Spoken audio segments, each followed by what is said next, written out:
여러분 안녕하세요. 오늘은 1965년 10월 베트남 파병을 준비하는 훈련 과정에서 순직한 강제구 소령에 대해서 말씀드리려고 하는데요. 제가 국방일보에 연재했던 내용과 단행본 베트남 정글의 영웅들의 수록된 내용을 중심으로 말씀드리겠습니다. 한국군은 1964년 9월 130명의 의료 지원단과 10명의 태권도 교관단을 베트남 남부 붕따우에 파병하였습니다. 이어 2차로 1965년 3월 2,000명 규모의 건설 지원단인 비둘기 부대를 사이공 근교인 지안에 파병하였습니다. 한국군의 제1, 2차 파병은 6.25 전쟁의 파병에 보훈하는 인도적 파병으로 볼 수 있습니다. 그러나 전투부대가 파병된 1965년의 제3차 파병부터는 국제 정세에 입각한 국가 이익을 극대화하기 위한 차원의 파병으로 봐야겠죠.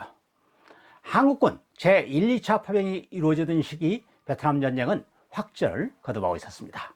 그러자 남베트남과 미국은 한국군 전투대 파병을 정식으로 요청하였습니다. 한국 정부도 남베트남과 미국 파병 요청을 기다리고 있었습니다.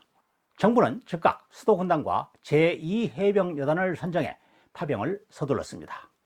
당시 수도사단은 홍천에, 제2해병여단은 포항에 주둔하고 있었는데 1965년 7월부터 파병을 자원하는 병력을 받아 부대를 새로 편성하였습니다. 그때 원주 제1군 하산학교에서 수류탄 교관으로 근무하고 있던 강제구 대위도 파워를 자원하여 수도사단 제1년대, 제3대대, 제10중대장 보직을 받았습니다. 사단장은 최명신 소장, 연대장은 김정훈 대령, 대장은 박정석 중령, 인접중대장은 용영일 대위, 이재태 대위, 방선함 대위 등으로 편성되어 있었습니다. 모두가 새로 편성된 부대였고 건군 이후 최초 전투부대 해외 파병이라는 새 역사를 쓰는 시기였기 때문에 모두가 눈코 뜰 새 없던 시기였습니다.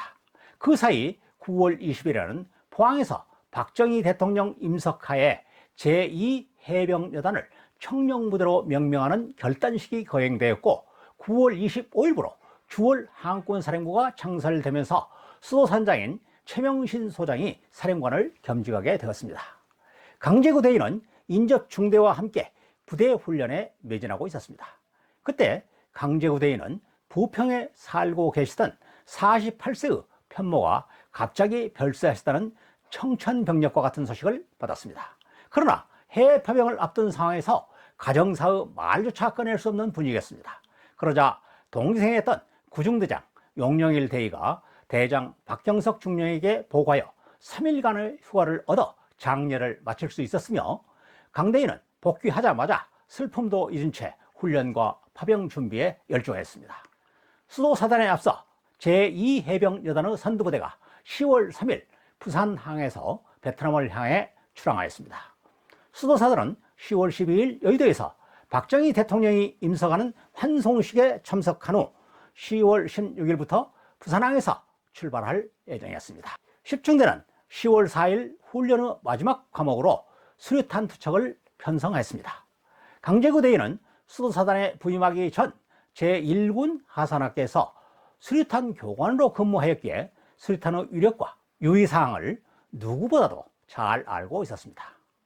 10월 4일 아침 강대위는 장교식당에서 인접중대장들에게 자신이 수류탄 교관으로 근무할 때 훈련이 미숙한 병사가 놓친 수류탄을 발로 차내 위기를 모면했던 경험을 얘기하면서 수류탄 훈련 시 주의사항을 강조하였습니다. 아침 장교식당에서 강대위가 얘기했던 위기사항이 강대위가 지휘하는 10중대에서 또다시 현실이 되어 나타났습니다.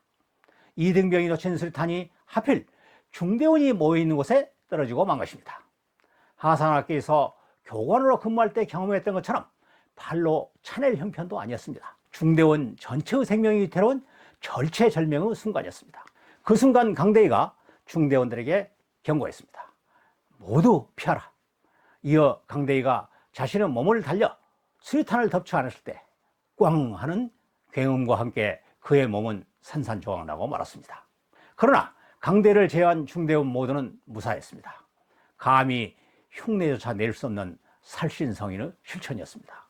육군은 강대의 장례를 육군장으로 승격하고 그에게 1계급 특진과 함께 최고 무공훈장인 태극무공훈장을 수여했습니다. 그가 속했던 제3대대는 제구대대라는 특별 명칭으로 부르게 되었습니다. 육군본부와 육군사관학교는 전투중대장을 대상으로 하는 제구상을 제정하여 매년 시상하고 있으며 그 모교인 육군사관학교와 서울고등학교, 순직한 홍천의 현장에는 추모시설을 설치해 그의 얼을 기리고 있습니다. 강제구 소령의 살신성의는 이래로 그치지 않았습니다. 1968년 8월에는 베트남 뚜이호와 평야의 해풍작전에서 적이 던진 수류탄을 안고 전사한 제2해병여단 제3대대 정보장교 이인호 대위의 사례가 있었습니다. 1970년 5월에는 제27사단 78년대 2대대 이소대가 소대장 차성도 소위의 지도하에 화천군 산해면 수리탄 투척 교장에서 수리탄 투척 훈련 중 병사가 놓친 수리탄이 40여 명이 모여있는 소대원 앞에 떨어졌습니다. 위기의 순간에 소대장 차성도 소위가 수리탄을 덮쳐안고 산화했습니다.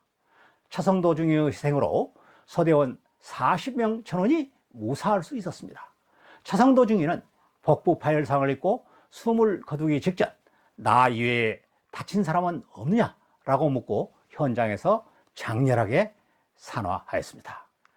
강제구 소령의 좌우명이 굵고 짧게 살자였다고 하는데 그 운명이 좌우명의 순서를 바꿔 짧고 굵게 살면서 너무 아쉬운 인생이 되고 말았습니다. 그러나 그는 우리 가슴에 영원히 기억하는 영웅으로 남아 있습니다. 다음 시간에는 청룡부대의 초기 전투와 염종관 병장의 영웅적 활약에 대해서 말씀드리겠습니다. 여러분, 다음 영상에 봬요.